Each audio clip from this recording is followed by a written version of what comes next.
Hello, everyone, and welcome back to another episode of Am I the Asshole? If you love hearing Reddit stories, it would really make a difference to the channel if you could like or subscribe. Now, let's dive into our first story.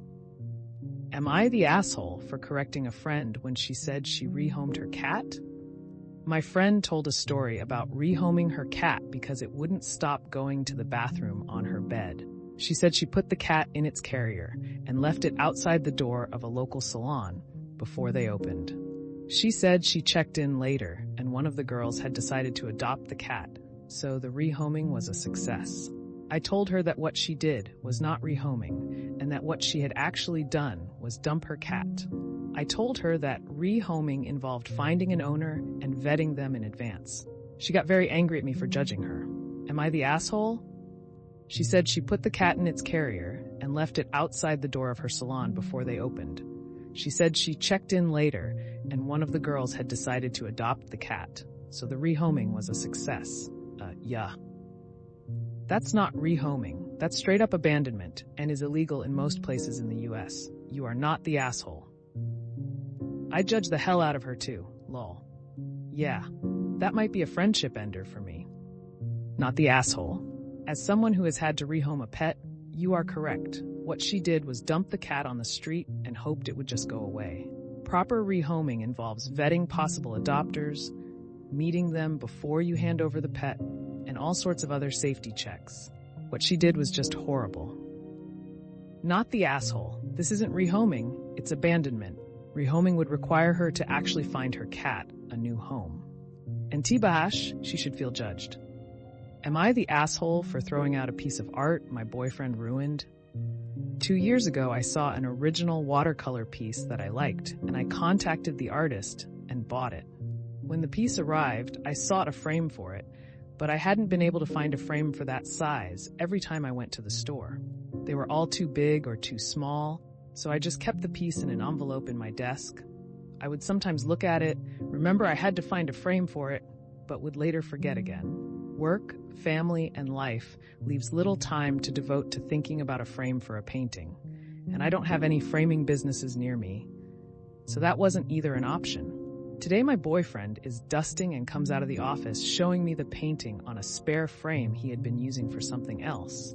I ask him if that frame is 9 by 12. He tells me it's 8 by 10, that he had to cut a piece of the artwork to make it fit.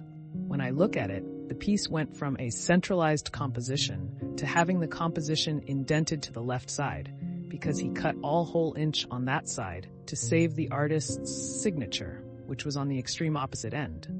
For reference, imagine if you cut the Mona Lisa to the point where her head is no longer in the center. When he notices I'm perplexed, he nonchalantly tells me that the painting was in an envelope anyway, and it's better if it's out so we can see it.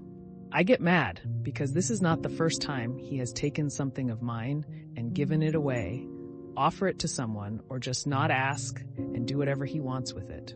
His mother does the same thing with his things at her house. In their family, if you're not using something, anyone can do with it as they please. I explained to him in my family, you don't do anything with other people's stuff. I have a tendency to ruminate on thoughts, so I try not to engage in negative emotions because then I just can't let go of them, and I cycle and cycle through them, and it makes my life miserable, and I have to devote a lot of energy to get me back to normal. Every time I looked at the framed painting, I felt a new wave of sadness, anger, and frustration ripple over me. So I took the frame down, took the painting out of it, ripped it into 4 pieces, and threw it in the garbage. When my boyfriend saw it, he was shocked and visibly hurt. I get that his intentions were good, but he ruined a piece of art that was not his to begin with. Now it's awkward at home because I'm still fuming and he's sad. Am I the asshole? He was visibly sad, him, the butcher of the art, not the asshole, no babe. He's careless to the point of negligence and doesn't know how to use a brain. Or he did this maliciously. To make you okay with his tendency to do shit like this. Bright red flags, I'm furious for you. You felt attached to this piece of art and kept it safe. You've been hunting for a way to display it, but only if you could find the perfect way to do so. There was no rush. The frame would speak to you when it was time. But he not only destroyed the piece of art you loved, but he ruined the experience around it. This speaks to his character, and if he doesn't understand why this was an unspeakable offense, I would dump him yesterday. I could not live a life filled with so much disregard. It's such an unnecessary risk for him to take. Why wouldn't he just bring his idea to crop it to OP first and at least give her the opportunity to approve it or not? Based on the fact that he's now sulking, I think he's just a dingus that's clueless about art and composition. His intentions were not good.